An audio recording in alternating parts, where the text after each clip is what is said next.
Assalamualaikum warahmatullahi wabarakatuh. Nama saya Dini Damayanti. Di sini saya ingin menjelaskan tentang ciri dan keanekaragaman makhluk hidup. Pertama, saya akan menjelaskan tentang ciri-ciri makhluk hidup.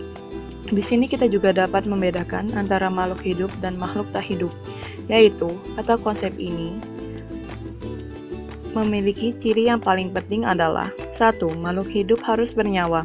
Jika tidak bernyawa, bagaimana makhluk hidup itu dapat bergerak akan hal lain? 2. Ciri yang paling umum yaitu bernafas. Semua makhluk hidup tanpa terkecuali pasti melakukan hal ini, yaitu mengambil oksigen dari lingkungannya dan mengeluarkan karbon dioksida serta uap air ke dalam lingkungannya. Ketiga yaitu makanan dan air yang dibutuhkan untuk membangun kembali energi setelah beraktivitas makhluk itu sendiri. 4. Tumbuh kembang. Seperti contoh pada gambar ini, yaitu sebuah fase kupu-kupu dari kupu-kupu dewasa, telur, ulat, kepompong, kupu-kupu muda, hingga menjadi kupu-kupu dewasa.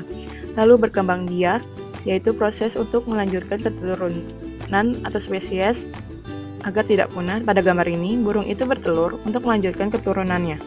Terakhir, kemampuan makhluk hidup untuk menerima responsif terhadap segala jenis yang diberikan. Seperti contoh gambar ini, seorang pemuda menutupi cahaya yang mengarah ke wajahnya dengan tangan. Inilah ciri-ciri makhluk hidup yang dimana kita dapat membedakan dengan makhluk tak hidup, yaitu tidak memiliki ciri seperti makhluk hidup. 2. Keanekaragaman makhluk hidup dibagi menjadi 3, yaitu ekosistem, jenis, dan genetik. Ekosistem dibagi menjadi 2, yaitu biotik berupa produsen, konsumen, dan redusen. Lalu abiotik, yaitu fisik dan kimiawi.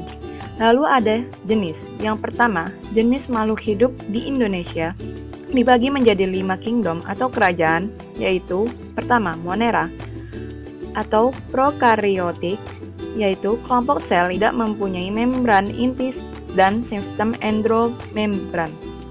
Lalu kedua, Protista atau eukaryotik, berisi kelompok sel yang memiliki membran inti dan sistem endomembran. Ketiga, fungi. Keempat, plantae. Kelima, animalia.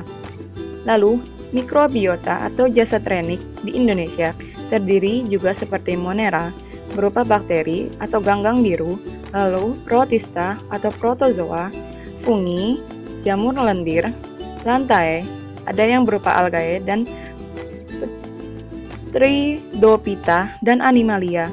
Ketiga, tumbuhan berpembuluh di Indonesia yaitu Tridopita atau tumbuhan paku dan Spermatopita, tumbuhan berbiji.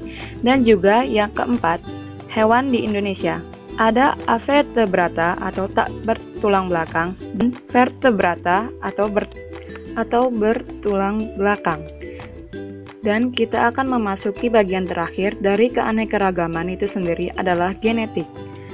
Genetik yaitu pewarisan sifat yang juga disebabkan oleh bentuk genetik itu sendiri maupun lingkungannya.